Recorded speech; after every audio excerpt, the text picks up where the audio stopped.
Ghost Adventures premiered in 2008 with three best friends, Zak Bagans, Nick Groff, and Aaron Goodwin. Raw, authentic, groundbreaking paranormal investigation. The show became Travel Channel's biggest hit, ran for over 25 seasons. But the original trio didn't last. One by one, cast members disappeared. Some quit, some were forced out, some had mysterious health problems. Others couldn't handle what they encountered. Behind the scenes was chaos. Subscribe because what really happened will shock you. Why Nick Groff was forced out by ego. The truth about Aaron's departure to save his health and family. Cast members who vanished without explanation. Zak Bagans' disturbing transformation from investigator to isolated celebrity. Health issues plaguing the crew. Paranormal attachments following them home. Conflicts that destroyed friendships. The most shocking story isn't what they found in haunted houses. It's what happened to the people who investigated them. Nick Groff was a co-founder of Ghost Adventures alongside Zak Bagans and Aaron Goodwin. He helped create the original 2004 documentary that launched the series. Nick served as producer, investigator, and equipment expert for the first 10 seasons. He was an equal third of the trio and a fan favorite for his calm, empathetic approach that balanced Zak's aggressive investigation style perfectly. In 2014, the shocking announcement came. Season 10 finale aired and Nick was suddenly gone from the show. There was no goodbye episode, no official explanation initially. Fans were completely blindsided. Social media exploded with questions. What happened to Nick Groff became the biggest Ghost Adventures mystery. The official story from Travel Channel was vague, pursuing other opportunities,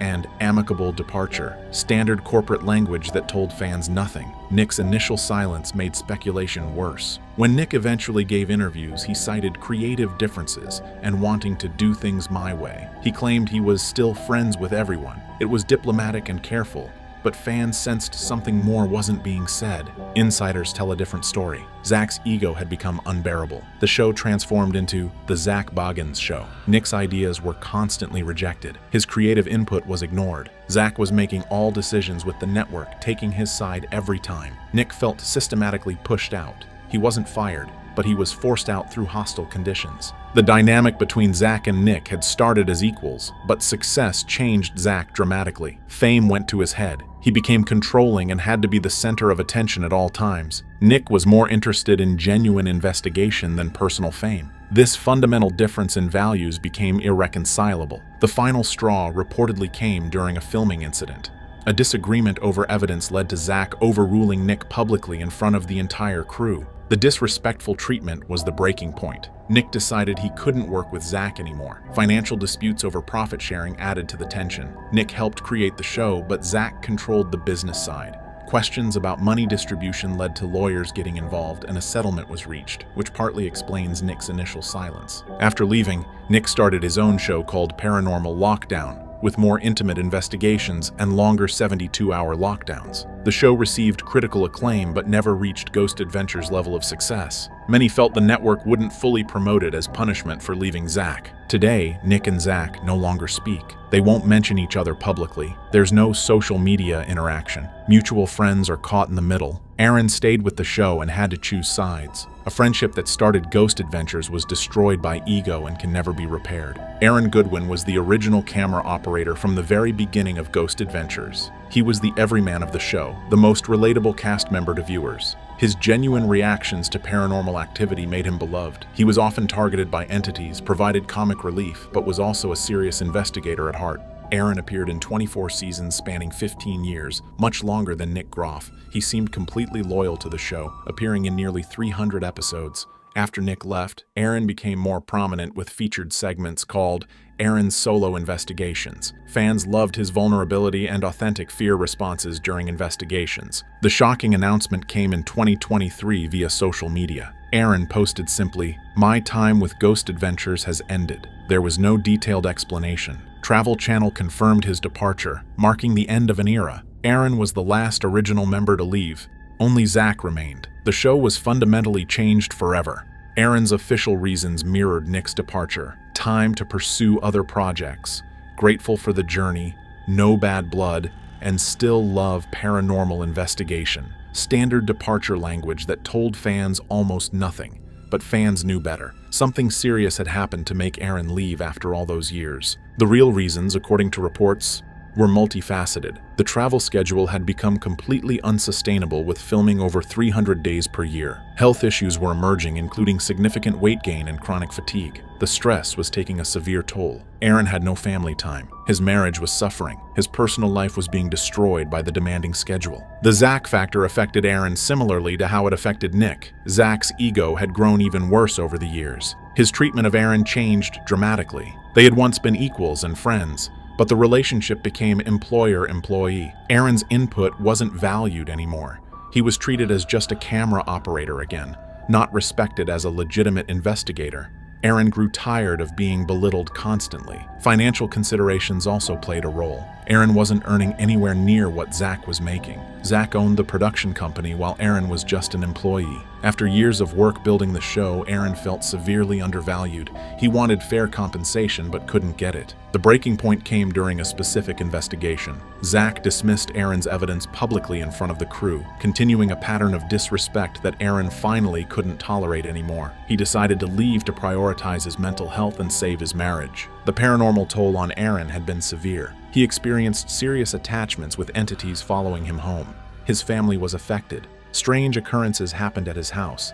His children were scared. His wife demanded he quit for the family's safety. The work had become genuinely dangerous. Health scares included on-camera incidents with chest pains and difficulty breathing during investigations. Aaron suffered anxiety attacks. Doctors warned him that the show was affecting his health. He faced a choice: life versus career. Today, Aaron has left Ghost Adventures, but not the paranormal field. He started Aaron Goodwin Paranormal with his own YouTube channel doing independent investigations. He sells merchandise, makes convention appearances, and investigates on his own terms with no network pressure and no Zak drama. His health is improving and his family life is better. Ghost Adventures has had many crew members over its 15-year run, but most viewers don't notice the constant turnover. Camera operators, sound technicians, tech specialists, and other contributors appear for one season, then are gone the next. There are no announcements, no explanations.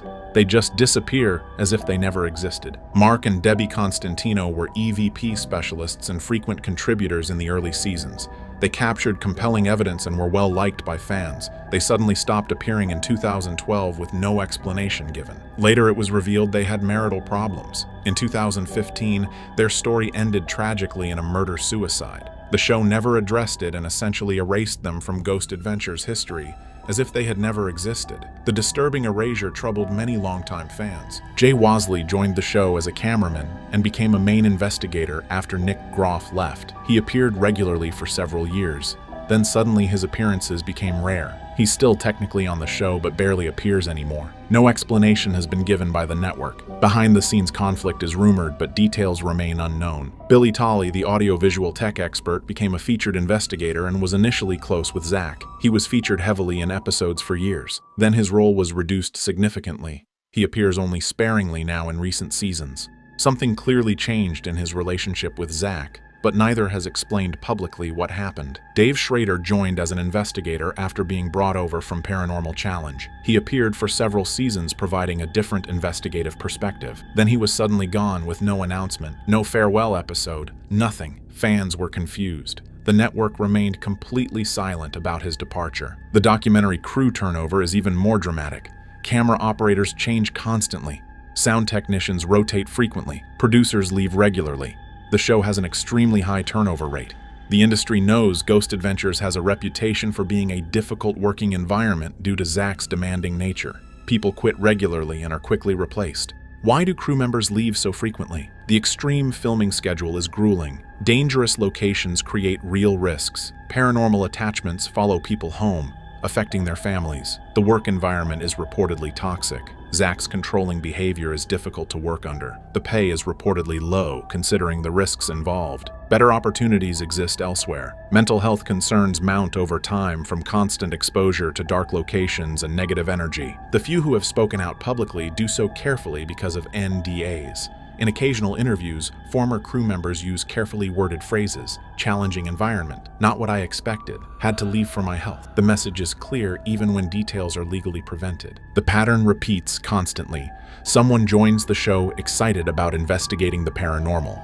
They experience genuine paranormal activity, but also experience working with Zak. They realize the personal cost is too high. Their health or relationships begin suffering. They decide to leave. They're replaced quickly and forgotten completely. The show moves on as if they were never there. The early Zak Bagans from 2008 to 2010 was energetic, passionate, and an equal partner with Nick and Aaron. He was genuinely curious about the paranormal, respectful to locations, humble about evidence, and collaborative with the crew. Fans loved his authentic enthusiasm as a real investigator. The shift began between 2011 and 2014 as the show's massive success turned Zak into a celebrity. His ego grew visibly. The "I am Zak Bagans" persona developed. He became more theatrical and less authentic. Fans started noticing the change immediately. His physical transformation became obvious. Zak developed a fitness obsession, built significant muscle, and started wearing tighter shirts to show off his physique. The show became more about his image than investigation. Vanity was taking over the mission. The voice change is the most commented on transformation. Comparing early episodes to recent ones reveals Zak's voice became dramatically deeper, more gravelly and theatrical. It's a completely intentional affectation for dramatic effect. Authenticity was lost entirely. His investigative style changed from questioning and analytical to aggressive and confrontational. He constantly provokes entities, has theatrical reactions, yells at spirits, and makes everything about himself. "Come at me" became his signature. Investigation became pure performance. The possession claims increased dramatically. Every investigation now features "I'm being affected" moments. Claims of possession or spiritual influence happen constantly, becoming more dramatic each time. Skeptics question whether it's convenient for ratings. His authenticity is widely doubted. Zak's control issues are severe. He controls every decision personally. The crew's ideas are dismissed. It's his way or no way. He micromanages investigations obsessively, is paranoid about his image, and cannot share the spotlight. He's become a dictator, not a collaborator. The Haunted Museum became his obsession. He bought a museum in Las Vegas, filled it with cursed objects, and made it his priority over ghost adventures. Personal brand building through museum appearances, tours, and specials made the show secondary to his museum empire. The Demon House incident in Gary, Indiana, where Zak bought the entire property, claimed it affected him severely, then had it demolished while keeping the soil, shows his unhealthy obsession with dark objects. Friends and family expressed concern. His mental health is questioned regularly. Zak now claims constant paranormal attacks, entities targeting him, and demons following him. His house is protected like a fortress. He's afraid of his own collection but won't give it up. The obsession versus fear dynamic is deeply unhealthy. Multiple Ghost Adventures cast members have experienced documented health problems beyond coincidence. Aaron suffered chest pains and breathing issues. Nick had anxiety and panic attacks. Zak developed throat problems and vocal issues. Billy experienced mysterious illnesses. A clear pattern emerged, suggesting something was affecting the entire crew. Aaron was the most physically affected. He experienced attacks during investigations with scratches appearing on camera. Possession incidents left after effects lasting days. He experienced dramatic weight fluctuations and energy depletion. His doctor visits increased significantly over the years. Zak claims persistent throat issues attributed to demonic encounters, breathing problems, and chronic conditions developing. Doctors find nothing medically wrong.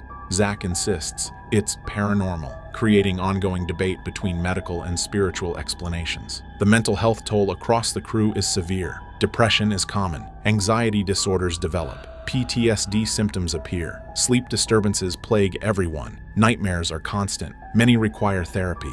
Some need medication. The career is clearly affecting mental health across the board. Paranormal attachments are documented extensively.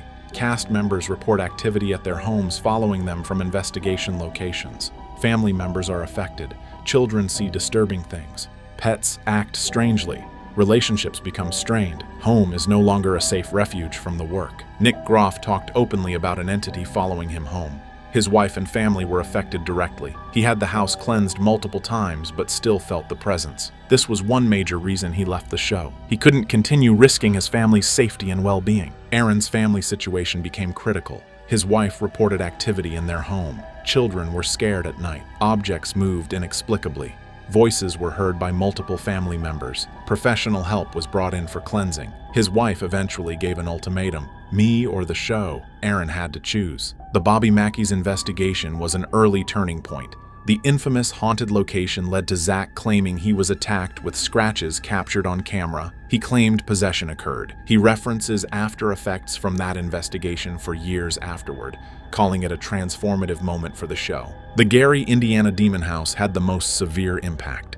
Zak bought the entire property, claimed he was severely affected both physically and mentally, then had the house demolished but kept the soil. He still claims lingering effects years later, calling it the most impactful location that changed him permanently. Creative control battles between Zak and Travel Channel happen constantly. They fight over content decisions. Zak wants full control while the network wants ratings. Compromises make both sides unhappy. The tension affects production significantly. The crew is caught in the middle of a toxic environment. Evidence manipulation concerns plague the show. Questions about authenticity are widespread. Editing makes things more dramatic than reality. Sound effects are added in post-production. Evidence is enhanced beyond what was captured. Cast members have expressed discomfort. Some have spoken out. Credibility is questioned widely.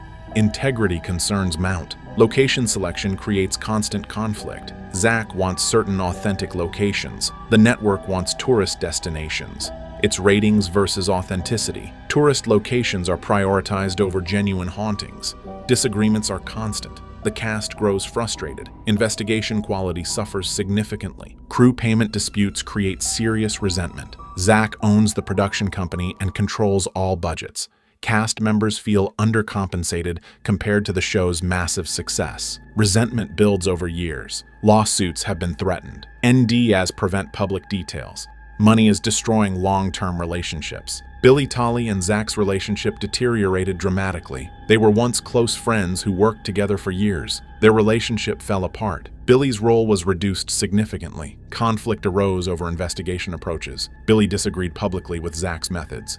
Zak doesn't tolerate any dissent. Another friendship was damaged permanently. Jay Wasley was brought in after Nick left and was initially featured heavily. Then he was suddenly sidelined. He's still technically on the show but barely appears. Behind-the-scenes conflict is rumored, but details are kept completely quiet. He's another casualty of working with Zak. Zak formed his own production company to produce Ghost Adventures, giving him control over everything. But this also made the crew his direct employees. The power dynamic changed fundamentally. Friends became subordinates. The relationship changed from partnership to boss-employee. Friendships changed forever under this structure. The Travel Channel relationship is strained. The network invested heavily, but Zak is notoriously difficult. He demands creative control constantly and threatens to leave.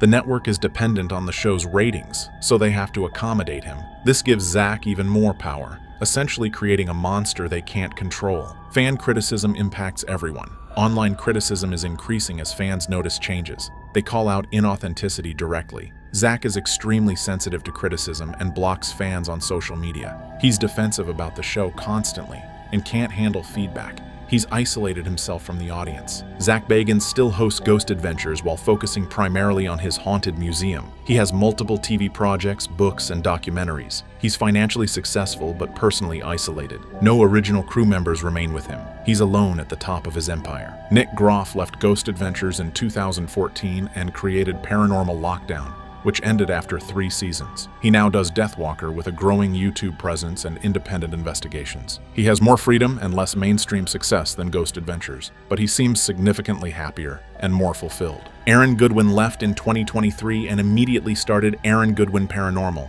with his own YouTube channel and independent investigations. He has a merchandise line and makes convention appearances. His health is improving. His family life is better. He's investigating on his own terms without network pressure or Zak drama. Billy Tolley is still technically on the show, but his appearances are extremely rare. He maintains other businesses and continues his DJ career. He has social media presence but barely mentions Ghost Adventures anymore. His relationship with Zak is unclear. His future with the show is uncertain. Jay Wasley is still listed as a cast member but barely appears in episodes. He works on other projects and pursues his photography career. He remains silent about the situation. He hasn't officially left but is essentially gone. Many believe he's waiting out his contract obligations. Departed crew members are scattered across the industry. Some remain in paranormal investigation. Others left the field entirely. They rarely discuss Ghost Adventures publicly. NDAs prevent openness. but occasional hints emerge about the toxic work environment and their reasons for leaving. The original trio's relationships are fractured completely. Nick and Aaron are friendly with each other. Both left for similar reasons and understand each other's experiences. They occasionally interact publicly. Nick and Zak have no contact whatsoever. Aaron and Zak are distant at best. The original friendship that started Ghost Adventures was destroyed by fame and ego. Success is measured differently by each. Zak is wealthy, famous, but alone. Nick has moderate success and feels fulfilled. Aaron is starting fresh and finding peace. They represent different definitions of winning. Money versus happiness, fame versus integrity, power versus relationships. Each made their choice and lives with the consequences. The Ghost Adventures legacy is complicated. The show changed paranormal television completely and made investigation mainstream. It inspired thousands to become investigators, but the cost was destroying friendships, creating health problems, and having integrity questioned constantly. The psychological toll of investigating darkness year after year is severe. Paranoia, trust issues, and mental health problems plague the entire cast. Relationship destruction is widespread with multiple divorces. Partners can't understand the lifestyle. The paranormal follows them home. Fame becomes an addiction that consumes them. Zak's transformation proves this. Financial traps create dependence. They can't afford to quit despite wanting to. Authenticity was sacrificed for ratings. Health consequences are documented. Physical problems, mental issues, unexplained illnesses. The career is literally killing them. Ghost Adventures continues airing, but it's a different show. The original crew is gone. Chemistry is missing. Ratings decline. Only Zak remains.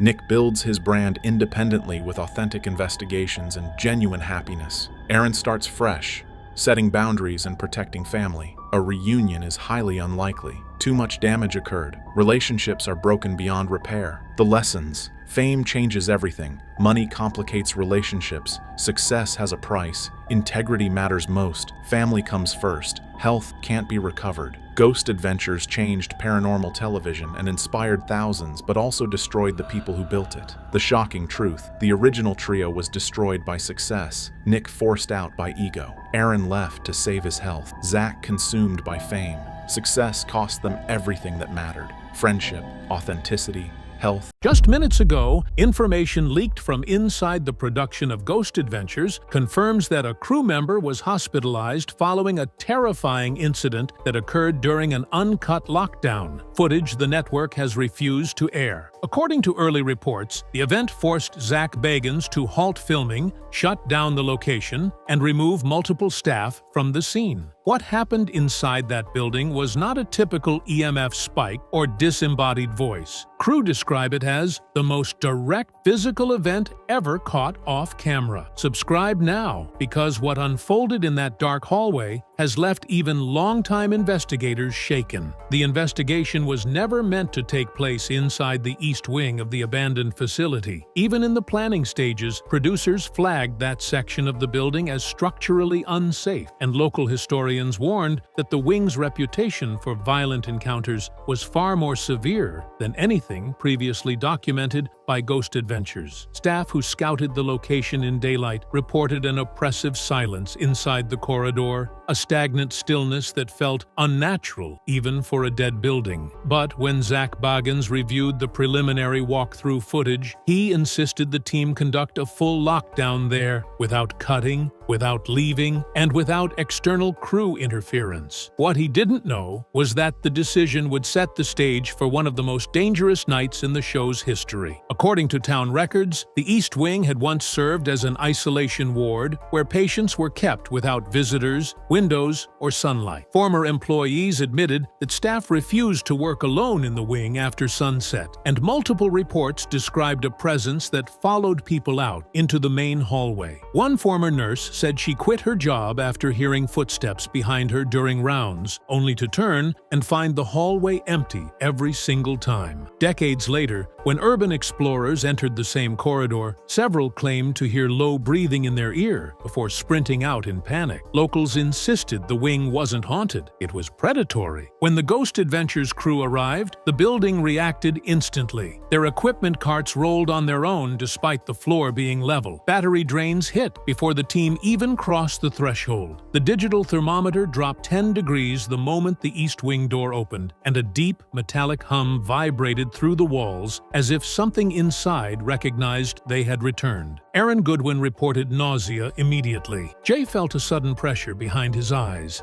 Even Zak, who rarely comments on pre-lockdown sensations, stated plainly, "I don't like the energy in this hall. It feels aware." Still, the plan proceeded. Cameras were mounted, audio recorders tested, emergency lights were shut off. This would be the last time the crew stood in that hallway with the comfort of preparation. Because once the lockdown began, the building made it clear they were not alone. The moment the lights were killed and the doors sealed, the energy inside the East Wing shifted from uneasy to suffocating. Full lockdown procedures meant no stepping outside, no resetting equipment, and no stopping the cameras. It also meant the crew had only their handhelds, body-mounted audio, and the ambient darkness surrounding them. Almost instantly, the familiar static of baseline EMF began to spike, not in short bursts, but in a rising, steady climb that suggested a continuous electrical presence drifting just above human height. Zak whispered that he felt something pacing behind us, though no footsteps were caught on audio. It wasn't until later that they realized the audio recorder had been recording, but not playing back anything from the hallway at all. As the team advanced deeper into the wing, the first wave of physical symptoms struck. The camera operator at the rear reported dizziness and sudden temperature drops at his back, as if something cold were inches away from touching him.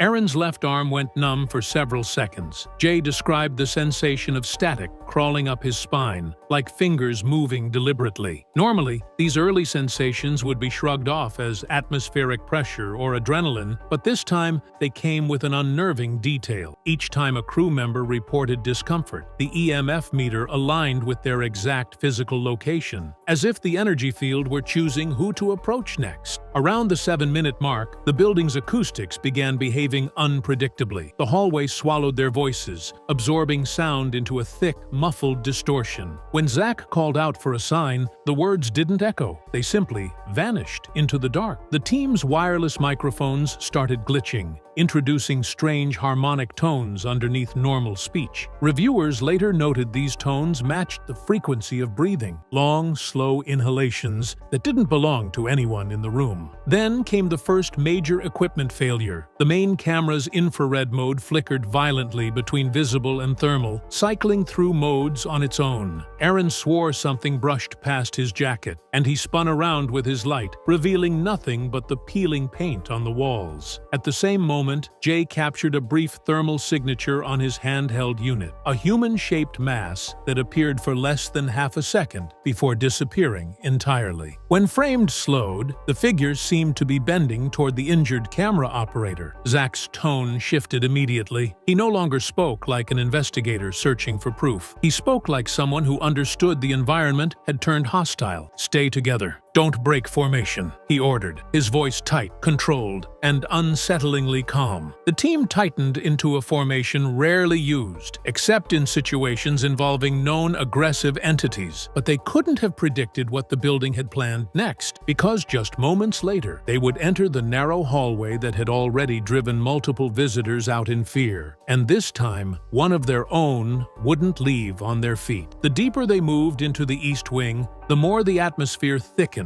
as if the building itself was narrowing around them. The hallway ahead was infamous among former staff, a long, windowless stretch known for producing violent outbursts in patients and panic attacks in anyone who entered alone. Even Zak, who had researched the location extensively, admitted that the wing's central corridor carried a history darker than the rest of the building combined. But none of them expected the environment to shift so abruptly the moment their boots crossed its threshold. The temperature dropped nearly 15 degrees in under 3 seconds, triggering simultaneous alarms on multiple handheld sensors. Aaron gasped, clutching his chest, saying he felt like someone was standing directly behind him, leaning in. The camera operator, who would later collapse, reported hearing a single whispered word, something he couldn't understand, but described as uncomfortably close to my ear. Audio recorders captured nothing but a faint tonal distortion at the exact timestamp, a warping sound that grew louder each time the clip was replayed. The entire hallway seemed to absorb their lights. Even with high-output IR on, visibility collapsed by half. Shadows stretched unnaturally long along the wall, bending at angles inconsistent with any known light behavior. Jay aimed his thermal camera ahead,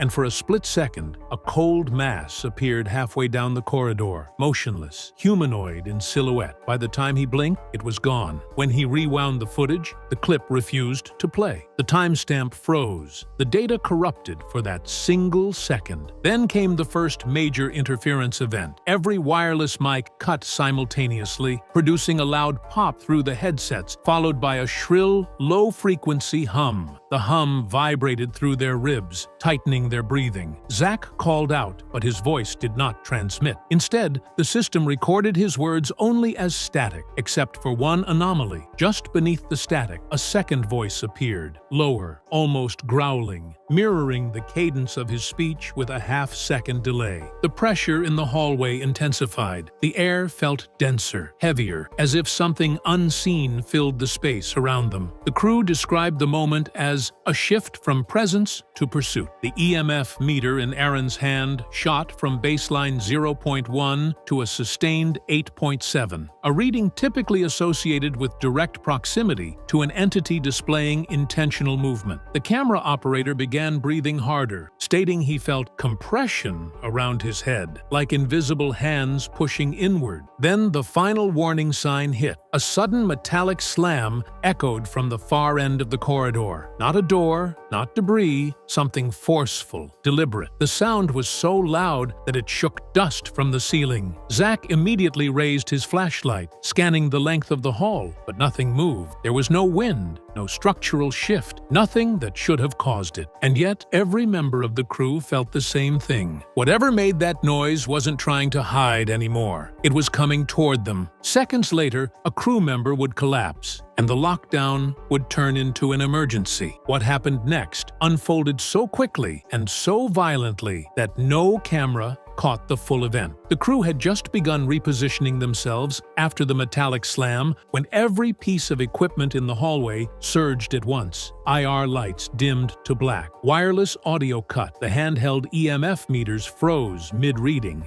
For nearly 2 full seconds, the entire lockdown went silent, as if the building had swallowed all sound. When the feeds returned, the chaos had already begun. A sharp, guttural impact came from behind the camera operator, the same one who had reported ear pressure minutes earlier. Jay's thermal cam jolted toward the noise, capturing only a distorted blur rushing across the frame, a ripple of cold so intense it blew out the color scale. A split second later, the operator screamed, his voice cracking into pure panic before cutting off abruptly. His camera hit the ground, spinning wildly as the hallway erupted into confusion. Zak shouted for emergency lights, but they flickered uselessly, illuminating only fragments of movement. Aaron yelled that something had rushed straight through the crew member, not into him, through him. When the lights finally stabilized, the operator was on the ground, flat on his back, limbs rigid, eyes open but unfocused. His breath was shallow, and a low wheeze escaped from his throat, as if his lungs were fighting invisible weight. The most unsettling detail was the temperature around his body. A handheld thermometer placed near his chest read 39 degrees Fahrenheit, a near impossible drop for a human body in such a short span of time. Every attempt to lift him caused new equipment malfunctions, radios cutting out, cameras glitching, and battery packs draining instantly. What little audio survived the moment captured one chilling sound just before the collapse. A whisper layered beneath the static, repeating a single phrase, "Stay." It was the last thing recorded before the lockdown was officially broken. The moment the lockdown broke, the crew dragged the fallen camera operator into the nearest lit room, but the symptoms they observed made no medical sense. His breathing was shallow and irregular, almost as if he were inhaling against resistance. His skin was ice cold to the touch, not just chilled by the environment, but cold in a way that suggested his body temperature had dropped internally. When Aaron removed his glove to check for a pulse, he recoiled instantly, saying the operator's chest felt like a freezer door. Paramedics were called to the scene, but while they rushed to prepare transport, the building itself reacted again. The EMF spikes began pulsing in rhythmic waves, rising each time the medic touched the victim. Portable monitors malfunctioned the moment they approached him. One medic's radio died the instant it made contact with the stretcher. Another reported a crushing pressure in her ears, forcing her to step outside. None of them could explain why his fingertips were turning gray, or why his breath created visible condensation in a hallway that had returned to normal temperature. When the operator finally regained partial consciousness, he wasn't able to speak. His mouth moved, but no sound came out, only a harsh, airless rasp. His eyes darted toward the dark hallway, wide with panic, as though something still stood just beyond the threshold. Then, in a moment that startled even Zak, the EMF meter lying next to him lit up on its own, jumping to a sustained 9.3 before dropping back to 0 as he squeezed his eyes shut. Every attempt to move him closer to the corridor resulted in new equipment failures. Paramedics refused to re-enter that section of the building. The stretcher was rerouted out a different door entirely, but the most disturbing moment came in the ambulance. According to the medic's confidential note, he flinched violently each time we drove past a shadow, as if something was following us. Whatever happened in that hallway wasn't finished with him yet. Back at the command station, producers immediately pulled the raw feeds from every camera in the East Wing, desperate to understand what had taken the operator down. But as they scrubbed through the recordings, they discovered something far more troubling than a simple equipment failure. The footage surrounding the incident behaved like it had been tampered with from the inside. Files that should have run continuously were punctured by stretches of corrupted data, black frames, and visual tearing that didn't match any known hardware malfunction. One camera, positioned at the far end of the hallway, caught the clearest fragment. For less than half a second, a figure appeared behind the injured operator, not solid, not fully human, but a distorted mass bending unnaturally forward as if leaning into him. Its outline bulged and contracted like heat mirage, yet the thermal signature registered as colder than the surrounding air by nearly 30 degrees. Analysts later confirmed the figure's distortion matched the same temperature drop recorded on the operator's chest. Even more disturbing was the audio beneath the visual corruption. When isolated and enhanced, a layered frequency emerged, a growl-like vibration that shifted into something faintly resembling a voice, raspy, slow, deliberate. The spectral analysis showed the sound hitting frequencies outside normal human capability. 3 words were detected, though only one was unmistakably clear: "I'm here." The network's legal team immediately intervened. They flagged the audio as psychologically destabilizing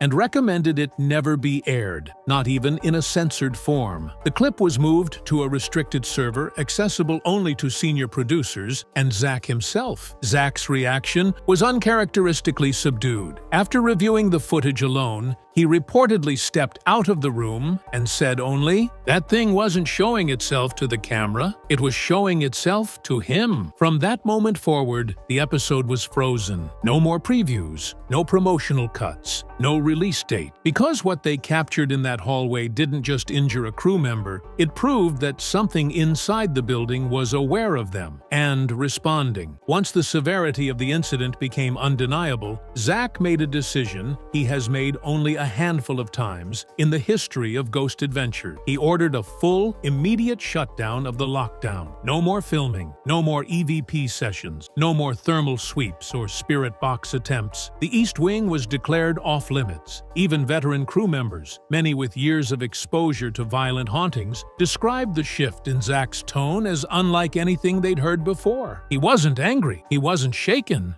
He was worried. Behind the scenes, the remaining crew were ushered into a holding room while paramedics transported the injured operator. Zak arrived moments later, his face pale, visibly tense. According to multiple crew reports, he didn't raise his voice. He didn't need to. His silence alone communicated the gravity of what they had just encountered. When he finally spoke, his words were simple but chilling. "We almost lost someone tonight. That's not happening again." Producers attempted to continue the investigation in a limited capacity, but Zak refused. He insisted the anomaly inside the East Wing was not a typical residual haunting. He stated that the entity's behavior showed signs of premeditation, targeting, and follow-through, a combination that even seasoned investigators consider exceptionally rare and extremely dangerous. Attempts to retrieve equipment left inside the hallway resulted in new malfunctions. A lighting rig powered off without warning the moment a tech approached the threshold. Another camera drained its battery from 80% to 0% in under 10 seconds. Zak stopped the retrieval altogether, leaving thousands of dollars of gear behind. When the building's owner saw a still frame from the corrupted footage, just a blurred silhouette rising behind the operator, she refused to allow the team back into that wing or to continue any overnight activities on the property. Before exiting the location for the final time, Zak made a statement to the internal crew log. "This place isn't haunted by something trapped. It's haunted by something that chooses when to act." The investigation was officially over, but the consequences of that night were far from finished. Back at headquarters, the atmosphere was unlike anything the Ghost Adventures team had experienced. Instead of the usual energetic debrief, senior staff gathered in a closed-door emergency meeting. Phones were left outside. Footage was locked behind encrypted access. This was not about editing an episode. This was about containing an incident. Medical consultants, producers, and technical engineers sat around the table while a still frame from the corrupted hallway footage flickered on the monitor. A blurred, distorted figure bending toward the fallen operator. Zak entered quietly, noticeably shaken. When asked if the episode should move forward, he didn't hesitate. "We're not airing a lockdown that nearly killed someone." His voice wasn't dramatic. It was firm, decisive. But underneath it, everyone sensed the deeper truth. Airing that clip risked provoking something beyond their control. Medical staff reported the operator's condition as stable but abnormal. He complained of intense cold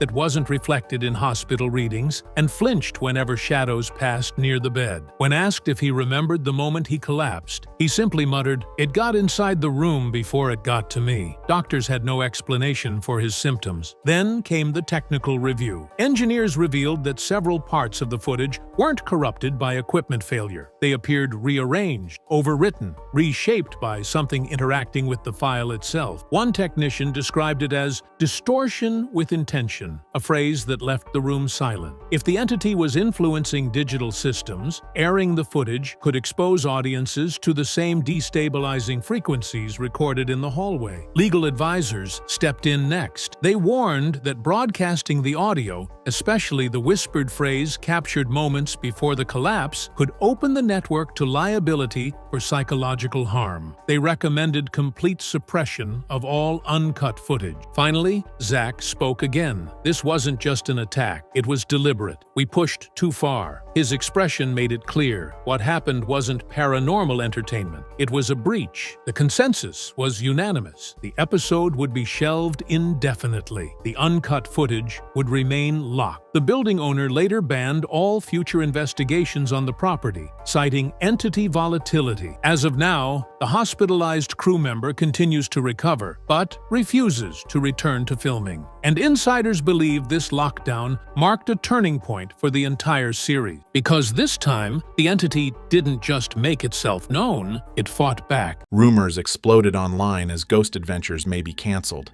After 25 seasons, after 300 episodes, after 15 years dominating paranormal television, sources claim Travel Channel is pulling the plug. Not a hiatus, not a pause, permanent cancellation. Alleged internal statement says what Zak Bagans did can't be forgiven. Reports surfaced 3 weeks ago. Claims of serious misconduct, allegations from multiple crew members. Then more stories allegedly emerged. Dozens of accounts, patterns spanning years. The network reportedly acting fast, sponsors threatening to pull out according to insiders. Subscribe because, if true, these allegations are devastating. There's talk of possible investigations, potential legal consequences. His empire could be crumbling, financial impact catastrophic, and if these claims hold up, his career is over. This is everything we know so far. Stay tuned. According to sources online, Travel Channel may have released an internal statement about Ghost Adventures. Multiple industry insiders are reporting that the network is considering cancellation or has already decided to cancel the show. The alleged statement reportedly addresses serious allegations regarding Zak Bagans' conduct. If true, this would mark the end of one of paranormal television's longest-running and most successful programs. The rumored statement allegedly uses careful legal language but makes the network's position clear. Sources claim it mentions recent allegations that have come to light and states the network can no longer continue the relationship in good conscience. The alleged wording suggests something serious enough that continuing production would create liability or reputation damage for Travel Channel. Industry insiders say this type of mid-season cancellation language is extremely rare and typically reserved for criminal allegations or behavior that creates legal exposure. The timing is reportedly significant.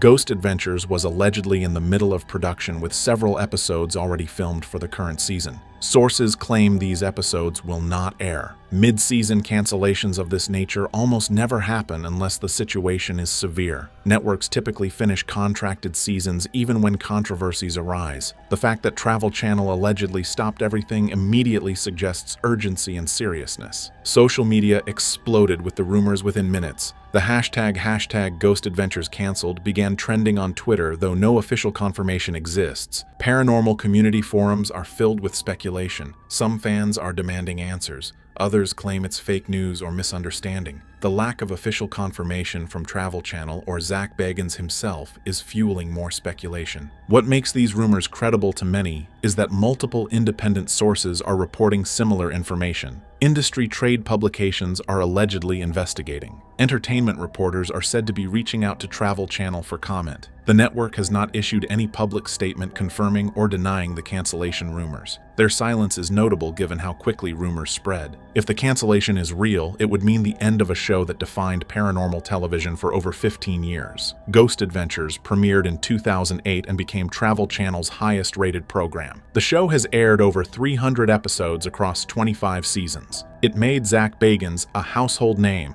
and launched an entire genre of paranormal investigation shows. The cultural impact has been enormous, but the bigger question everyone is asking is, what allegedly happened? What could Zak Bagans have done that would force the network to cancel their most successful show? The rumors circulating are serious, but nothing has been confirmed, and that uncertainty is driving massive speculation online. Online rumors allege serious misconduct by Zak Bagans during a recent filming. Unverified sources claim an incident occurred 3 weeks ago at a Northern California location involving inappropriate behavior toward a female production assistant. These are unconfirmed allegations that cannot be verified at this time. Speculation suggests a formal complaint may have been filed with union representatives.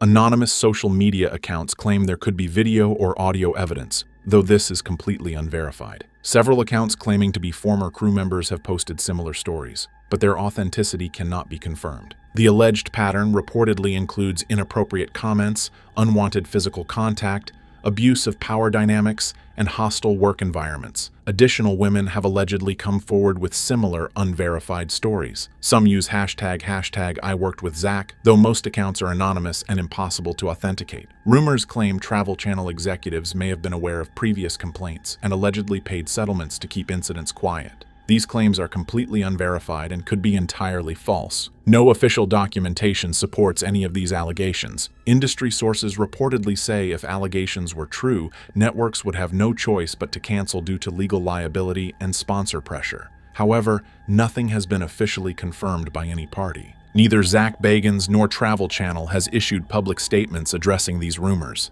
Zak's social media has gone silent since before the alleged incident.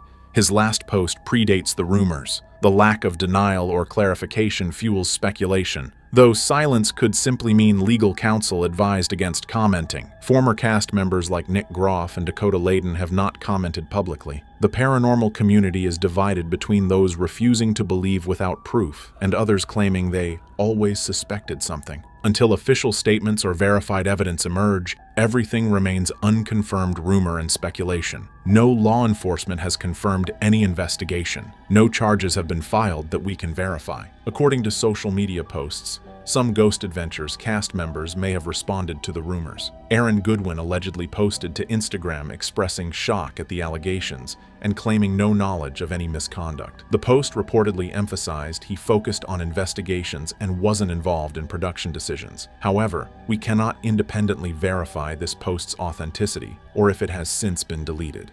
Tolley allegedly posted a Twitter thread distancing himself from the allegations, reportedly stating he was an equipment technician and had no involvement in behind-the-scenes production matters. Again, this cannot be confirmed as authentic. Jay Wasley has reportedly remained silent according to online speculation. Some sources claim his lawyer may have advised him not to comment, though this is purely speculation. Nick Groff, who left Ghost Adventures years ago, allegedly posted that this explains why he left, and that he tried to warn people. These alleged statements are circulating on social media, but cannot be verified as coming from his official accounts. Dakota Layden and Chelsea Layden reportedly commented that the allegations explain everything about why Destination Fear was allegedly canceled. These claims are unverified.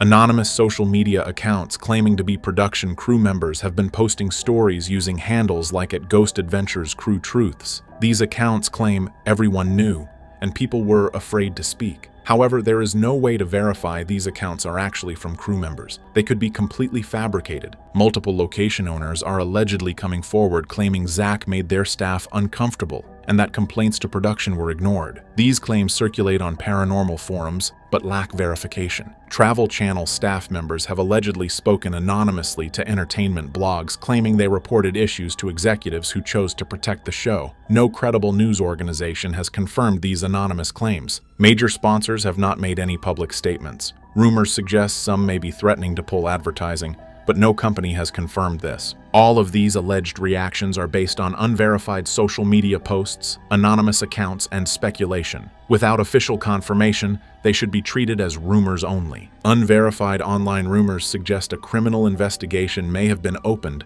though no law enforcement agency has officially confirmed this.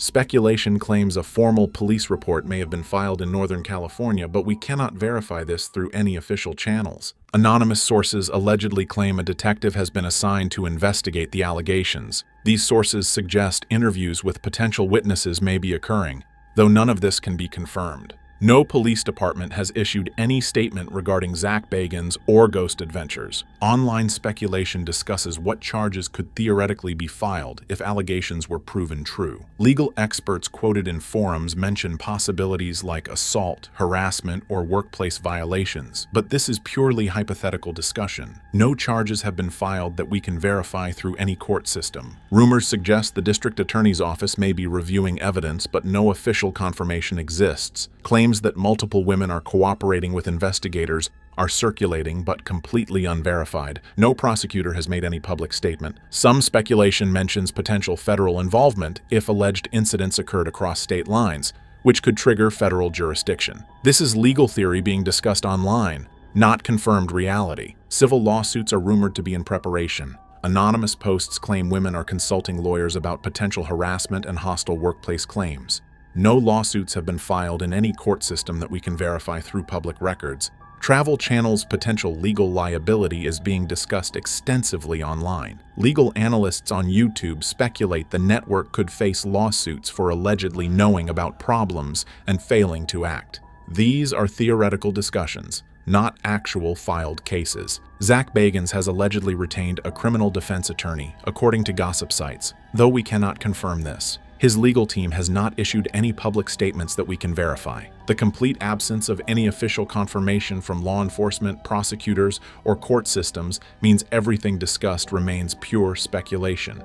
No investigation has been confirmed. No charges exist. No lawsuits have been filed in any verifiable way. If the cancellation rumors are true, the financial impact on Zak Bagans could be catastrophic. Online speculation suggests Ghost Adventures was his primary income source, reportedly earning him millions per season as host and executive producer. These figures are estimates based on industry standards, not confirmed salary information. Rumors claim streaming platforms may be considering removing Ghost Adventures content though no platform has made any official announcement. Speculation suggests international broadcast deals could be canceled, but no broadcaster has confirmed this. DVD sales allegedly halted according to online forums, but retailers have not issued statements. The Haunted Museum in Las Vegas reportedly continues operating normally despite the rumors. Some social media posts claim ticket sales are dropping, but no official attendance figures have been released. Speculation about the museum closing is circulating, though no announcement has been made. Sponsors and endorsement deals are allegedly under review according to gossip sites. No company has publicly terminated any relationship with Zak or Ghost Adventures. The financial impact remains purely speculative. Legal fees are rumored to be mounting if Zak has retained attorneys, though we cannot confirm he has hired legal representation. Potential settlement costs are being discussed online in hypothetical terms, but no lawsuits have been filed that we can verify. Real estate holdings including Zak's mansion and museum property are allegedly worth millions, though exact valuations are not public. Speculation suggests he may need to liquidate assets, but this is purely rumor without any evidence. Industry analysts on YouTube estimate his net worth at approximately $30 million based on public information, but actual financial status is private. Speculation about bankruptcy is circulating online, though no financial filings exist. The rumored financial collapse from losing Ghost Adventures' income, potential legal costs, and damaged reputation could be devastating if true.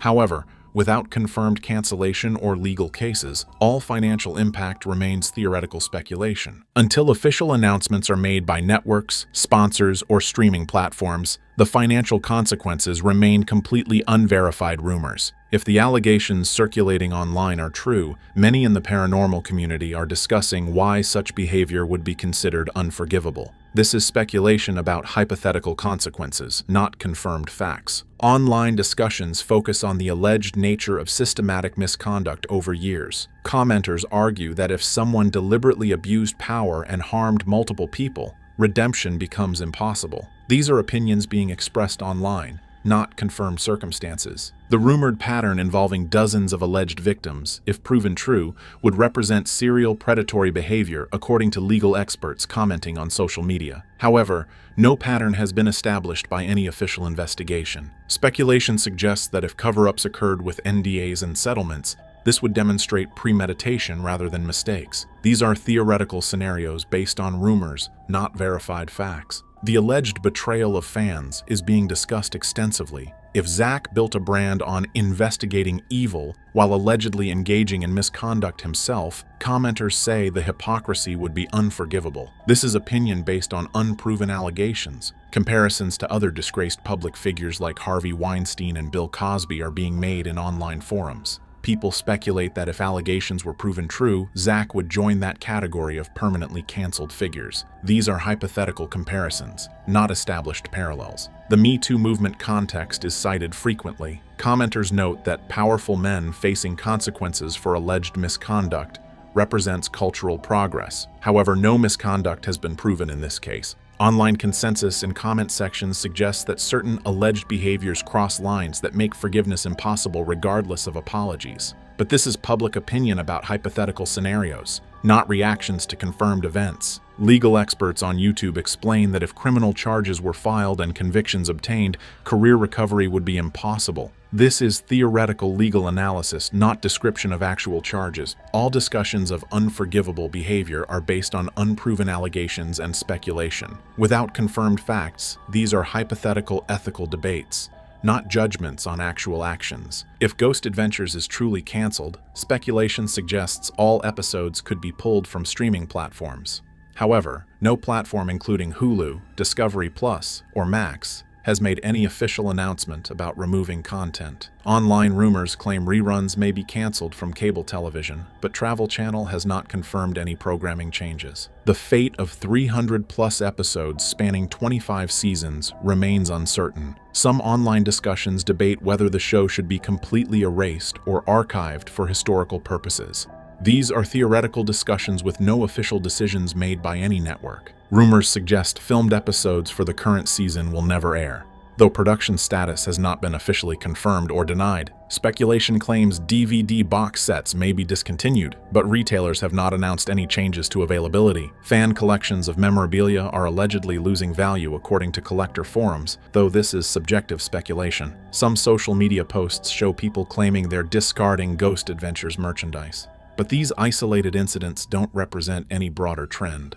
The cultural impact of potentially losing a show that defined paranormal television for 15 years is being discussed extensively online. Ghost Adventures influenced an entire generation of paranormal investigators and spawned numerous imitators. If cancellation is real, the void in paranormal programming would be significant. Other paranormal shows could allegedly benefit from Ghost Adventures' removal. Dakota and Chelsea Layden's YouTube projects, Nick Groff's independent work, and other investigators might gain the audience. However, this is pure speculation about hypothetical market shifts. Travel Channel would need to rebuild its paranormal programming if their flagship show is truly gone. Rumors suggest new shows are in development, but the network has announced no programming changes. Location owners featured on Ghost Adventures have not made statements about how association with the show might affect their businesses. Speculation exists, but no verified impact. Until official announcements come from networks or platforms, the show's fate and all discussion about its removal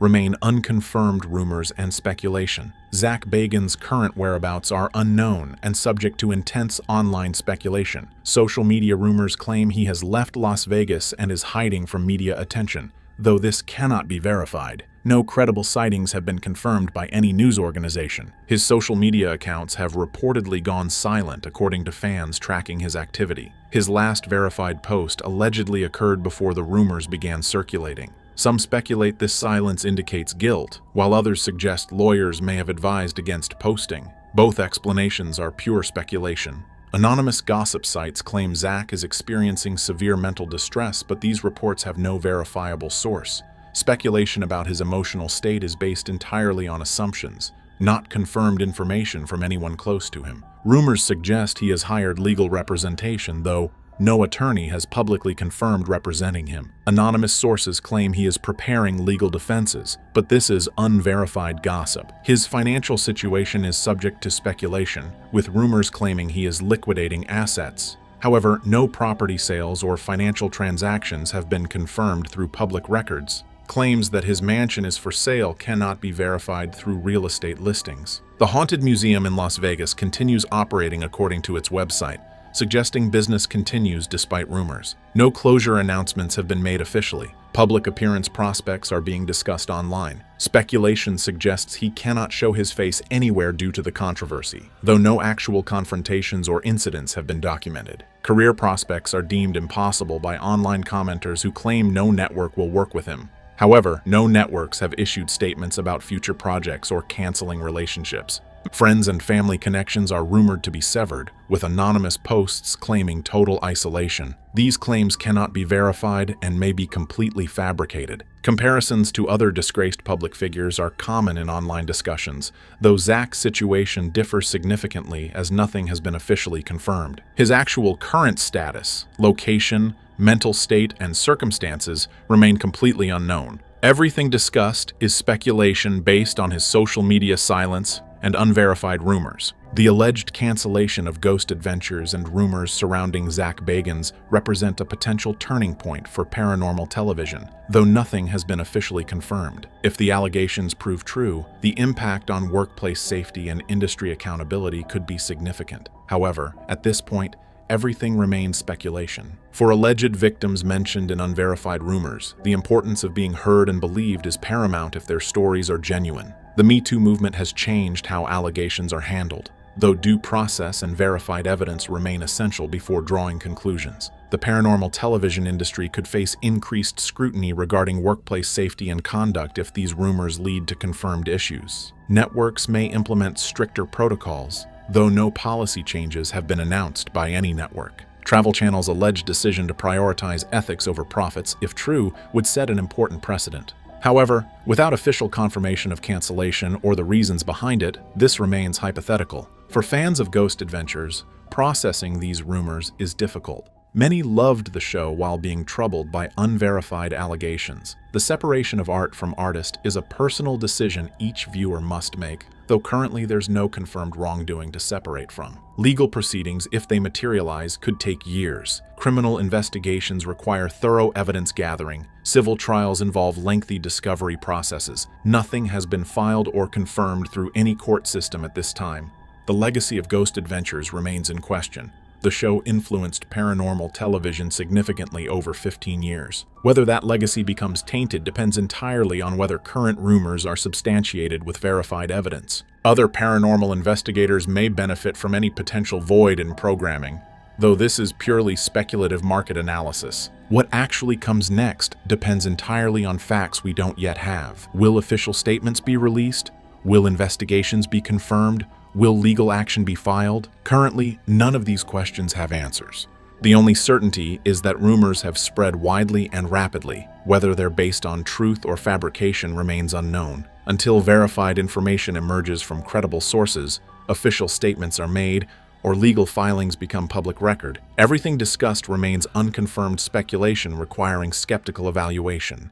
Ghost Adventures has investigated some of the most dangerous and disturbing locations in the world: demon houses, former execution sites, asylums where patients were subjected to treatment so brutal that the buildings themselves seemed to carry the weight of what happened inside them, locations so saturated with violent and traumatic history that crew members have been physically attacked, psychologically broken, and in documented cases hospitalized during the lockdown itself. In more than 20 seasons of television, the Ghost Adventures crew has faced things that most people cannot bring themselves to believe are real. And through every one of those investigations, in every one of those locations, no matter what the building contained or what it produced when the lights went out, Aaron Goodwin showed up. He was afraid, genuinely and visibly afraid, in the way that made millions of viewers trust him completely because his fear was never performed and never minimized. And he showed up anyway, every single time, because that was who he was and what he had committed to. That changed during the filming of what sources close to the production have described as the most volatile and most dangerous investigation Ghost Adventures has attempted in recent memory. The location was a private property with a history of violence, occult activity, and documented paranormal phenomena that had driven multiple previous occupants out within weeks of taking possession. Local investigators who had attempted to document the property before the Ghost Adventures crew arrived described something inside the building that went beyond residual haunting or even intelligent haunting in the conventional sense. They described an active and hostile presence that seemed aware of visitors before they arrived, that responded to investigation attempts with escalating aggression, and that had left at least 2 previous investigators requiring psychological support after attempting extended contact. Zak Bagans had been pursuing access to this location for years. When access was finally granted, he moved quickly,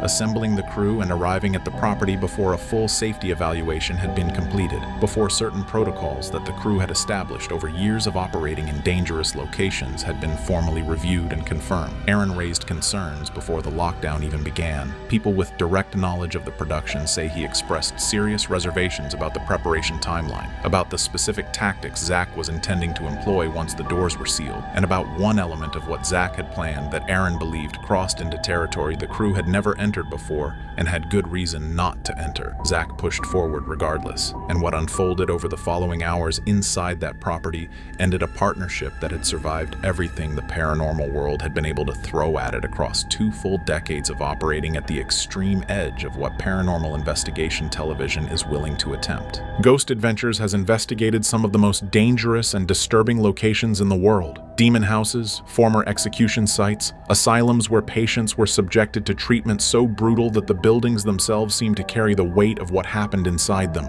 locations so saturated with violent and traumatic history that crew members have been physically attacked, psychologically broken, and in documented cases hospitalized during the lockdown itself. In more than 20 seasons of television, the Ghost Adventures crew has faced things that most people cannot bring themselves to believe are real, and through every one of those investigations, in every one of those locations, no matter what the building contained or what it produced when the lights went out, Aaron Goodwin showed up. He was afraid, genuinely and visibly afraid, in the way that made millions of viewers trust him completely because his fear was never performed and never minimized, and he showed up anyway, every single time, because that was who he was and what he had committed to. That changed during the filming of what sources close to the production have described as the most volatile and most dangerous investigation Ghost Adventures has attempted in recent memory. The location was a private property with a history of violence, occult activity, and documented paranormal phenomena that had driven multiple previous occupants out within weeks of taking possession. Local investigators who had attempted to document the property before the Ghost Adventures crew arrived described something inside the building that went beyond residual haunting, or even intelligent haunting in the conventional sense. They described an active and hostile presence that seemed aware of visitors before they arrived, that responded to investigation attempts with escalating aggression, and that had left at least 2 previous investigators requiring psychological support after attempting extended contact. Zak Bagans had been pursuing access to this location for years. When access was finally granted, he moved quickly, assembling the crew and arriving at the property before a full safety evaluation had been completed, before certain protocols that the crew had established over years of operating in dangerous locations had been formally reviewed and confirmed. Aaron raised concerns before the lockdown even began. People with direct knowledge of the production say he expressed serious reservations about the preparation timeline, about the specific tactics Zak was intending to employ once the doors were sealed, and about one element of what Zak had planned that Aaron believed crossed into territory the crew had never entered before and had good reason not to enter. Zak pushed forward regardless. And what unfolded over the following hours inside that property ended a partnership that had survived everything the paranormal world had been able to throw at it across 2 full decades of operating at the extreme edge of what paranormal investigation television is willing to attempt. The accounts of what specifically occurred during the investigation that broke Aaron Goodwin's 20-year commitment to Ghost Adventures are careful in their details, and that carefulness is itself one of the most revealing things about the situation. The people with direct knowledge of what happened are not speaking freely or fully, and the ones who are speaking at all are doing so in terms that protect their continued access to the production and their relationships with the people involved, while still communicating clearly that what occurred was genuinely serious in a way that goes beyond the ordinary conflicts and tensions that arise within any long-running television production. What has been established across multiple accounts from people with direct knowledge of the investigation is that at a specific point during the lockdown, Zak Bagans made a decision to pursue a form of engagement with whatever presence was in that location that represented a significant and deliberate escalation beyond anything the crew had agreed to before entering the building. Not an escalation in the sense that Ghost Adventures routinely escalates, through provocation, through extended exposure, through challenging whatever entity might be present to make itself known in ways that produce compelling television. This was different in kind and not merely in degree. Sources who were present or who have direct knowledge of what occurred describe Zak crossing into a category of engagement that the crew had discussed collectively over years of working together, and that had been understood, without necessarily being written into any formal protocol, as a line that would not be crossed regardless of what an investigation produced or how compelling the evidence on the other side of that line might be. Aaron's objection when Zak moved toward that line was immediate. It was not quiet. It was not something that could be absorbed into the momentum of the investigation and addressed during a break or after the lockdown ended. He made his position clear on camera in the moment with a directness that people who have reviewed the footage describe as unlike anything previously captured during a Ghost Adventures lockdown in terms of how unambiguous and how serious the exchange was between these 2 men. Zak did not stop. That is the part that the people close to this situation return to when they describe what happened, because it is the part that explains everything that followed. Aaron drew a line in terms that could not have been misunderstood, and Zak Bagans, who had stood next to Aaron Goodwin in the dark for 20 years, who knew better than almost anyone alive what Aaron's limits actually were, and how rarely he reached them, chose to continue. And Aaron Goodwin, who had never in 2 decades of the most extreme paranormal investigation television has ever produced, walked away from a lockdown, walked away. Understanding why Aaron Goodwin's departure carries the weight it does requires understanding not just what happened during the investigation that ended things, but why he stayed as long as he did, in a dynamic that the people who know it best describe as having never been simple or uncomplicated or without its private costs. Ghost Adventures is not, and has never been, simply a group of friends doing work they love in places that frighten them. It is a production built around the creative vision and the dominant personality of Zak Bagans, and operating within that production, particularly as one of its original members with a long personal history with Zak, has always involved absorbing things that did not make the final edit. Nick Groff was the first original member to reach his limit. His departure after season 10 was handled publicly in terms that emphasized creative differences and new directions, but the accounts of people who were close to the situation at the time describe something more fraught and more personal than that framing suggests. Nick has spoken in interviews in the years since his departure in terms that indicate the end of his time on Ghost Adventures was not entirely amicable, and that the circumstances of his exit left marks that took time to work through. Aaron was there for all of it. He watched Nick leave. He remained. He remained through the changes in the show's format and tone that followed Nick's departure. He remained through the evolution of Zak's creative ambitions in directions that placed increasing demands on the people around him, and that did not always account for the human cost of those demands on a crew that was being asked to go further into more dangerous territory with each passing season. He remained through investigations that affected him in ways he has spoken about publicly and in ways he has never spoken about publicly, but that the people closest to him are aware of. The reasons Aaron stayed as long as he did are not difficult to identify for the people who know him. His loyalty runs deep to the work, to the show's audience, and to a friendship with Zak Bagans that, for all its complications, was real and had been built over a period of time and through a set of shared experiences that very few people on Earth can claim to have had alongside someone else. Aaron is also not a person who makes permanent decisions lightly. He is not someone who exits things because a situation is difficult or uncomfortable or personally costly, because if those were his thresholds, he would have left Ghost Adventures long before this investigation. He stayed because he believed in what the show was doing, and because he believed until the moment that belief was no longer available to him, that the partnership at the center of it was worth the cost of maintaining it. What Zak Bagans did during that investigation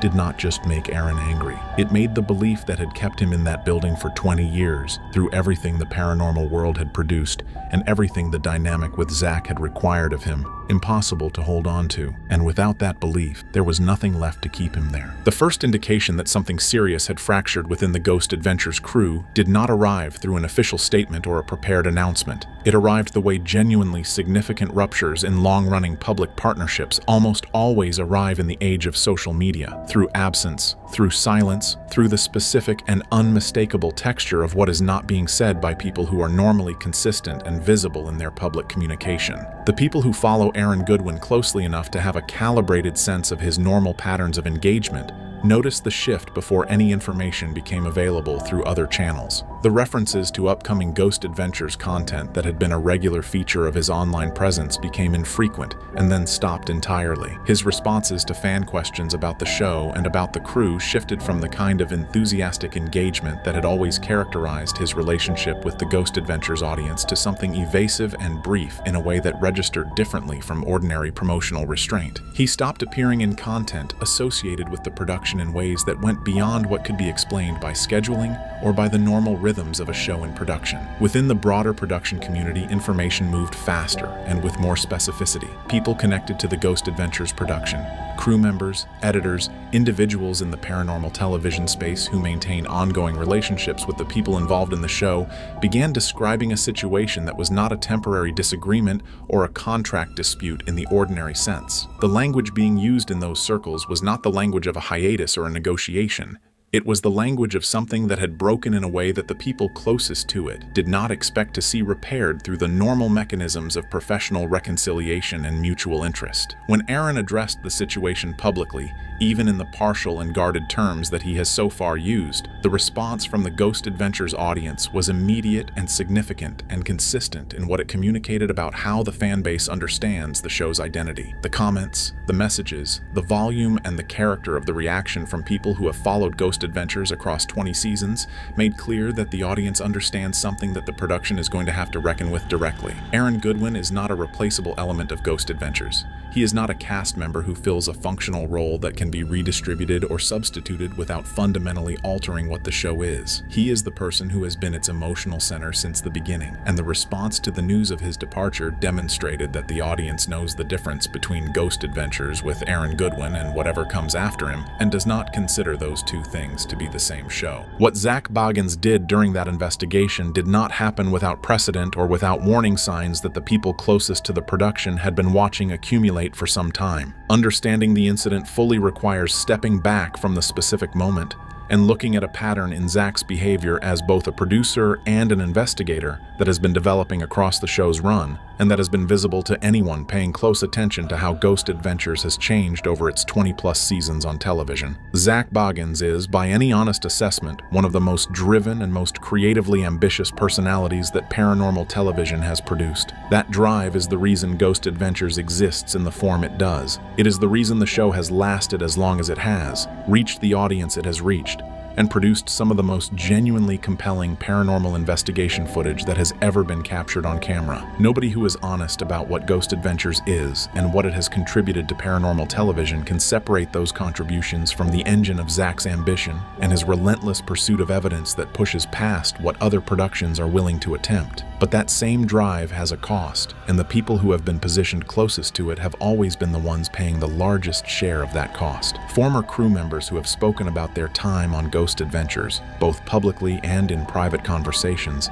describe a consistent picture of a man whose pursuit of the result he is looking for does not always account for what it requires of the people around him. This is not a new observation, and it is not a secret within the paranormal television community. Zak himself has spoken, in interviews and on camera, about the psychological and physical toll that this work has taken on him personally, about experiences during investigations that he believes have left marks on him that have not fully healed. He is not unaware that the work is dangerous. He is not unaware of the cost, but awareness of a cost and consistently measuring it against what you are asking others to pay are two different things.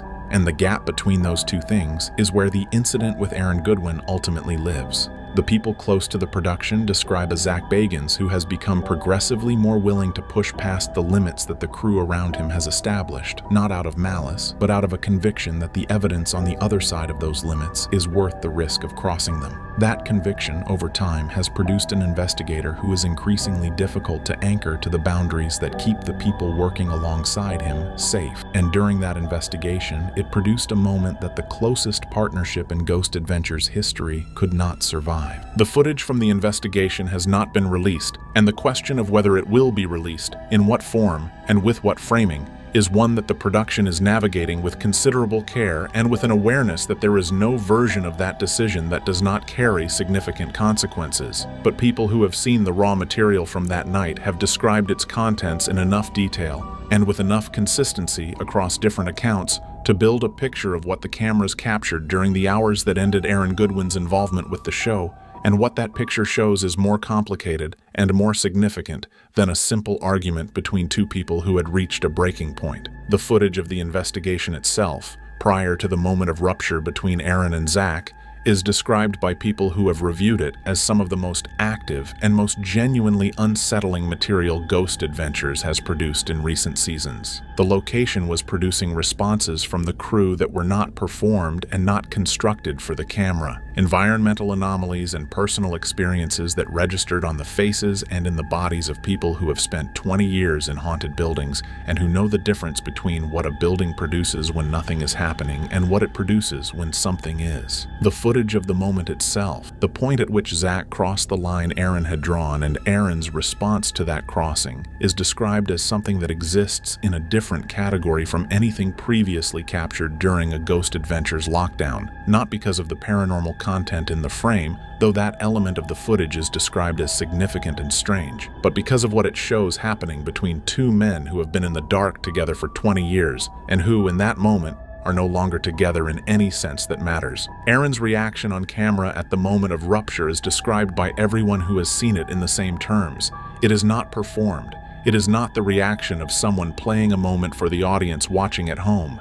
It is the reaction of a person who has arrived at the end of something real, in real time, in a location that is already pushing everyone in it past the edges of what they are comfortable with and who no longer has the resources to absorb what is being asked of him. Zak's response to Aaron in that moment is described as the other half of a picture that is deeply uncomfortable to watch, not because it reveals something monstrous, but because it reveals something recognizable about what happens to a person when the pursuit of a goal has become more important than the people standing next to them. The production's decision about what to do with that footage is still being made, and the difficulty of that decision is inseparable from the fact that the most important thing the footage documents is not paranormal at all. The practical question of what Ghost Adventures is and what it becomes without Aaron Goodwin is one that the production is now confronting in concrete terms, and the answers available to it are not encouraging for anyone who has followed the show across its full run and understands what Aaron's presence has actually meant to it. Ghost Adventures has operated without one of its founding members before. Nick Groff's departure after season 10 was managed through a combination of cast additions and format adjustments that kept the production running and kept its audience largely intact across the seasons that followed. The show continued, it remained compelling television, and the additions to the cast that came after Nick left brought new energy and new perspectives that served the production in genuine ways. But the comparison between Nick Groff's departure and Aaron Goodwin's departure has limits that are important to understand clearly,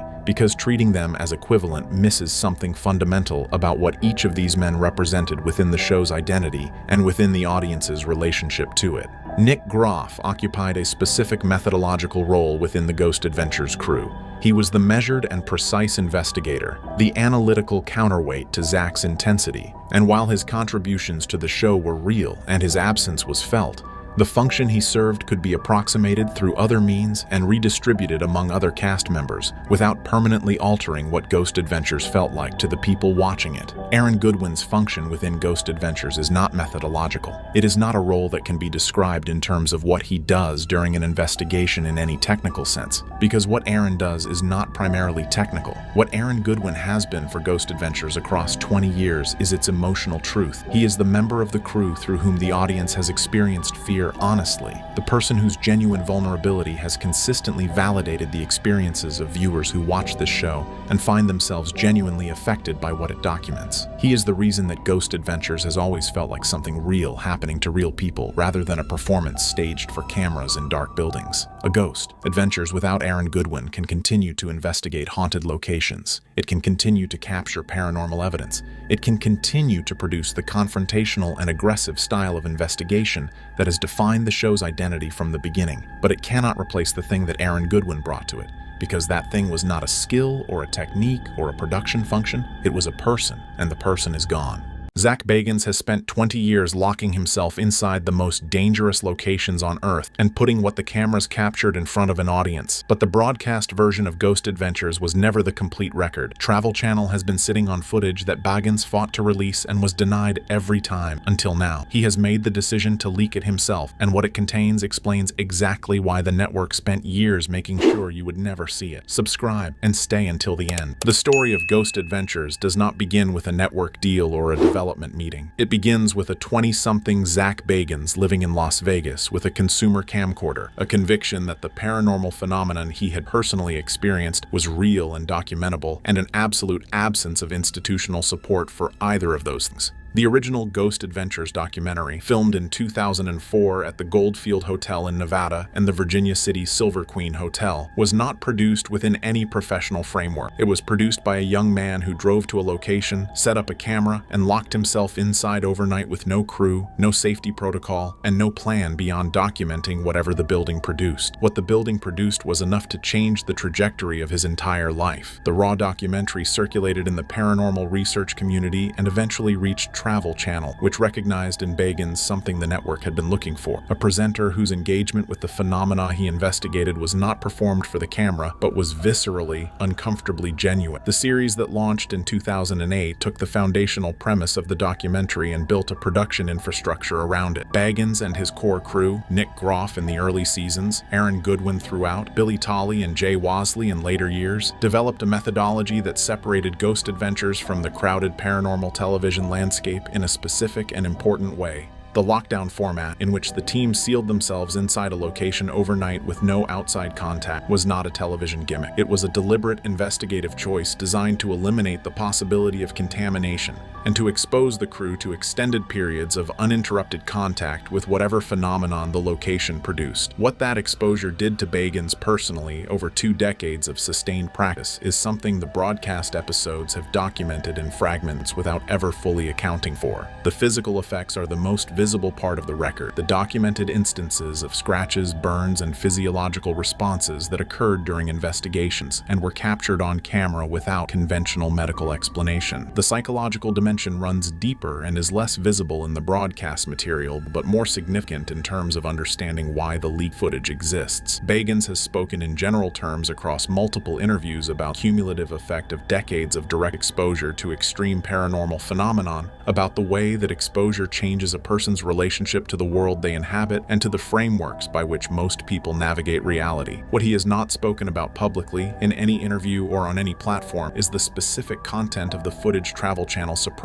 and what that footage added to the toll the investigations had already taken. The empire Bagans built, the museum, the production company, the 20-season franchise, exists in parallel with a private record of what the investigations actually produced that the public has never been permitted to access. The leaked footage is that record becoming public, and the price Bagans paid to accumulate it is the context without which its contents cannot be fully understood. Every frame of Ghost Adventures footage that has ever reached a broadcast audience passed through an editorial process that Zak Bagans did not control. That fact is not unique to Ghost Adventures. It is the standard operational reality of any television production operating within a network framework. What makes it significant in the context of the leaked footage is the specific pattern of what the Travel Channel editorial process consistently removed across 2 decades of production, and what that pattern reveals about the nature of the network's content management policy. The documented instances of editorial friction between Bagans and Travel Channel are scattered across the public record in fragments, references in interviews to moments that were cut, evidence that was excluded, and conclusions the investigation reached that the network declined to present in their full form. None of those public references has been specific enough to constitute a full account of what was being suppressed. Taken together and mapped against the timeline of the show's production history, they form a pattern that is specific enough to be meaningful. The evidence categories that consistently failed to survive the editorial process, regardless of which investigation produced them, share a common characteristic. They are evidence that does not admit of ambiguity. The Ghost Adventures broadcast episodes have always been built around a specific relationship between the investigation and its conclusions. Anomalies are documented, experts are consulted, conventional explanations are considered and found insufficient, and the episode ends in a place of unresolved but compelling mystery. That structure serves the network's interest in a returning audience. A mystery that is definitively solved does not generate a viewer who comes back next week. What the suppressed footage apparently contains is evidence that is definitively not mysterious. Evidence that is clear enough in what it documents that the unresolved mystery structure the show was built on could not accommodate it without collapsing. The contractual framework governing the production gave Travel Channel final authority over every editorial decision, which meant that Bagans' ability to push back against specific cuts was limited to the persuasion he could bring to bear in conversations with network executives who had both the legal authority and the commercial incentive to maintain the editorial status quo. The pattern of those conversations, according to people familiar with the production relationship, was consistent. Bagans would advocate for the inclusion of specific evidence. The network would decline without providing a detailed justification for the decision, and the footage would be removed from the episode without further discussion. That process repeated itself across multiple seasons and multiple investigations until the body of suppressed material had grown large enough and significant enough that Bagans' calculation about the cost of continued compliance shifted. The leaked footage is every instance of that process reaching its endpoint at once. The footage Travel Channel suppressed across the run of Ghost Adventures does not come from a single investigation or a single season. It comes from multiple cases spread across the show's production history, cases that share a specific quality of evidence that triggered the same editorial response each time, despite occurring in different locations, under different conditions, and with different combinations of crew members present. The earliest material in the leaked footage dates to the middle seasons of the show's run, a period in which the production had developed enough operational sophistication to be deploying the full range of investigative technology the show became known for, and in which the locations being investigated had expanded beyond the American properties that dominated the early seasons into international sites with documented histories of anomalous activity that stretch back centuries rather than than decades. Several of the international investigations from this period generated footage that never made it to broadcast in any form, not edited down, not reframed as ambiguous evidence, simply removed from the episode entirely and filed in a production archive that the network controlled and Bagans could not access independently. The domestic investigations represented in the leaked material include several locations that did appear in broadcast episodes. Cases where the aired version of the episode represents a heavily edited account of an investigation that the raw footage tells a fundamentally different story about. Viewers who watch those broadcast episodes will recognize the locations and the surface-level framing of the investigations. What they will not recognize is the evidence the cameras captured at those locations that the edited version of the episode does not contain, because what the cameras captured goes beyond what the episode presented as its most extreme moment by a margin that cannot be accounted for by normal editorial compression. The locations share no obvious geographic or historical connection that would explain why the phenomenon documented at each of them produced evidence of the same category. They are spread across multiple continents, multiple cultural context, and multiple classes of reported paranormal activity. What they share is what cameras found at each of them, and the consistency of that finding across locations with no surface-level connection to each other is among the most significant elements of the leaked footage considered as a body of evidence rather than as individual clips. The decision Zak Bagans made to release the suppressed footage was not made quickly, and it was not made easily. The people who have been in close proximity to Bagans during the period leading up to the release describe a man who had been moving toward this decision for an extended period of time, working through the professional, legal, and personal implications of breaking with the network that had built his career and deciding, methodically and with full awareness of the consequences, that the cost of continued silence had become greater than the cost of speaking. The specific trigger for the final decision is connected to the most recent body of suppressed footage, material from an investigation conducted within the last several years that Bagans considered the most significant evidence Ghost Adventures had ever produced, and that Travel Channel declined to broadcast in any form without, according to Bagans' account, providing any editorial justification beyond the assertion of their contractual authority to make the call. That response, the network exercising its authority without engaging with the substance of what Bagans was advocating for, was not new. What was new was what the suppressed investigation had produced and what Bagans understood about the implications of keeping it hidden. The footage from that investigation, which forms the centerpiece of the leaked material, documents a sequence of events that Bagans has described in the limited indirect references he has made to it as the moment the investigation of paranormal phenomenon stopped being an open question for him. Not a moment that deepened the mystery, a moment that resolved it, and the resolution it produced was not one that Travel Channel was willing to put in front of an audience regardless of how Bagans framed the editorial conversation. The professional relationship between Bagans and Travel Channel had been built on a specific implicit agreement that the network would broadcast the investigation, and Bagans would accept the editorial framework that the network imposed on how that investigation was presented.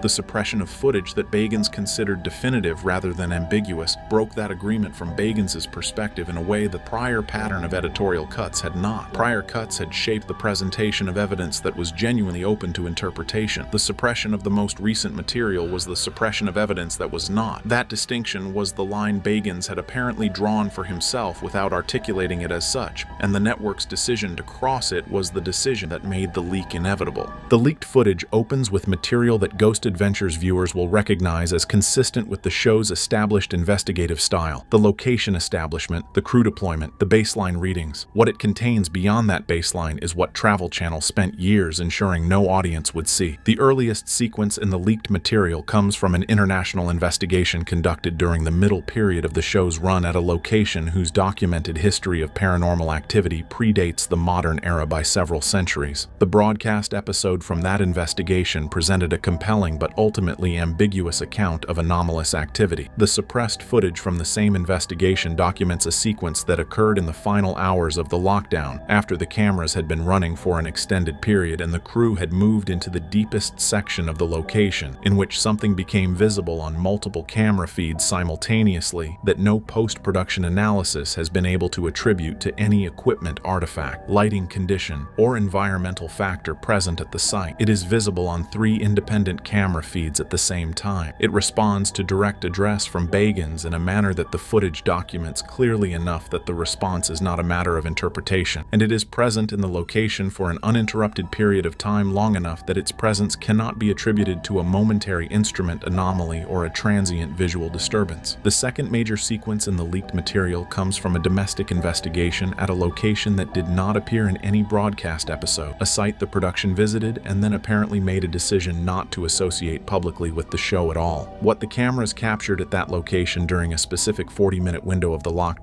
is the sequence that people who have seen the full leak footage have described with the greatest consistency and the greatest difficulty. The physical environment of the location changed during that window in a manner that the footage documents across every camera feed running at the time. A change that is not subtle, not ambiguous, and not attributable to any conventional explanation that the production's technical team has been able to generate in the years since the footage was recorded. The third sequence, the most recent material and the material Bagans has described as the reason he made the decision to release, documents the investigation that finally broke the implicit agreement between the investigator and the network. What it contains is the question the entire 20-year catalog of ghost adventures was building toward, answered on camera in a way that no editorial framework could have contained without lying about what the footage shows. Presented individually, each sequence in the leaked footage would represent the most significant paranormal evidence Ghost Adventures ever produced. Presented as a body of evidence accumulated across multiple investigations spanning a significant portion of the show's production history, they demonstrate something that goes beyond any individual case and into the territory of a systematic finding, a conclusion that the investigations were converging toward across years of fieldwork at locations with no surface-level connection to each other. The first analytical question applied to paranormal footage is always the question of authenticity, whether what the cameras appear to show is what was actually present at the location, or whether it is the product of equipment artifact, post-production manipulation, or deliberate staging. The leaked footage has been subjected to independent digital forensics analysis by two separate firms whose findings are consistent with each other and unambiguous in their conclusions. The footage has not been altered. The anomalies visible across the multiple camera feeds in each sequence are not post-production composites. The physical evidence of environmental changes documented in the second major sequence is consistent across every recording device running at the time in a manner that rules out individual equipment malfunction as an explanation. What the cameras show is what was present at the locations when the cameras were rolling. The second analytical question is the question of conventional explanation, whether what the footage documents can be accounted for within the existing frameworks of physics, biology, psychology, or any other established discipline. This is where the leaked material's significance becomes impossible to contain within any conventional analytical framework the relevant disciplines currently possess. The simultaneous multi-feed visibility of the phenomenon documented in the first sequence eliminates the range of perceptual and psychological explanations that are typically applied to single-witness paranormal accounts. You cannot explain away something that three independent cameras recorded at the same time by reference to the perceptual state of the observer. The environmental changes documented in the second sequence have been reviewed by a structural engineer and two environmental scientists whose independent assessments are consistent in finding no conventional explanation for what the footage shows happening to the physical space of the location during the relevant window. The third sequence, the most recent material, has not been subjected to the same breadth of independent analysis because its contents are of a character that makes the question of conventional explanation beside the point. What it documents does not require scientific analysis to establish that it falls outside the range of anything the existing scientific literature accounts for. It requires only watching, and that, the fact that its implications are visible rather than requiring expert interpretation to access, is the most significant thing about it, and the most direct explanation for why Travel Channel buried it. The surface explanation for why Travel Channel suppressed the Ghost Adventures footage is the one that applies to any network making a content decision about material it considers too extreme for its audience. Liability concerns, advertiser sensitivity, the risk of broadcasting evidence that invites a level of public scrutiny the network is not equipped to manage. That explanation is available and it is not entirely wrong, but it does not account for the totality of the suppression.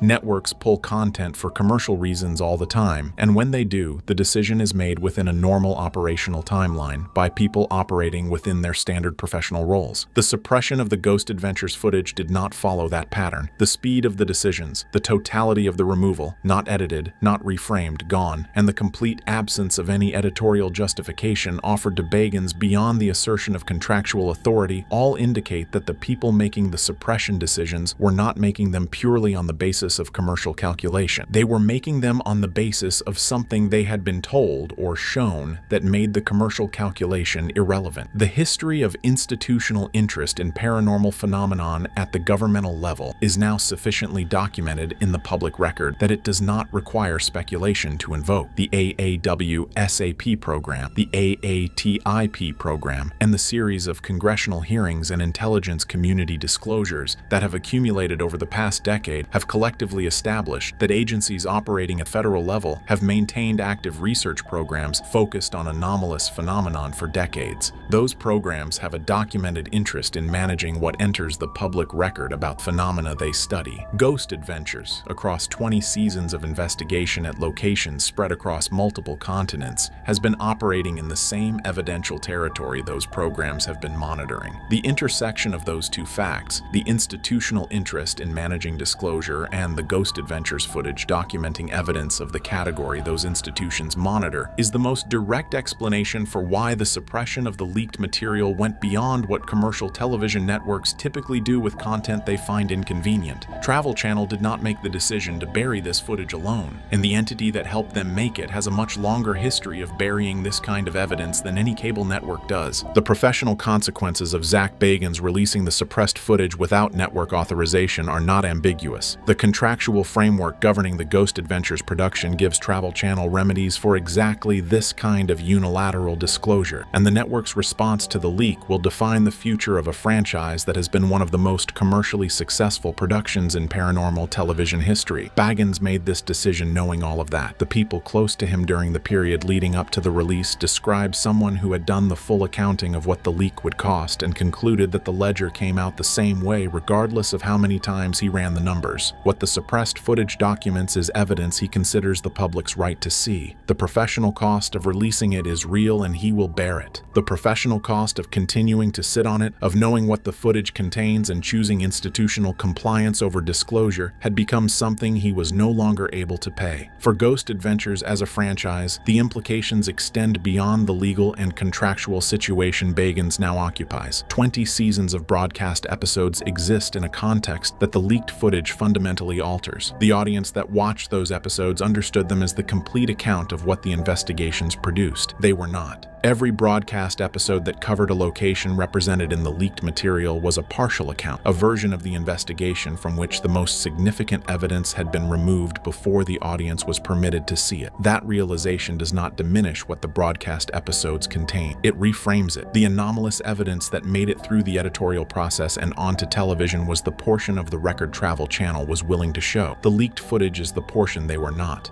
Taken together, they constitute the full record of what Ghost Adventures actually documented across 2 decades of investigation. That full record is now in the world. And for Zak Bagans, the man who built everything around the conviction that the phenomenon was real and the evidence deserved to be seen, the leak is not the end of something. It is the first moment in 20 years that the investigation has been allowed to speak for itself without someone else's hand on the edit. 20 years, hundreds of investigations, an entire franchise built on documenting the truth and then watching the truth get cut before anyone could see it. The leaked footage is not the end of Ghost Adventures. It is the first honest episode it has ever produced. Travel Channel buried the evidence because the evidence was too final. It is not buried anymore. Zak Bagans went looking for proof and spent 2 decades being told the world was not ready. He has decided it is. So has the footage, and so should you.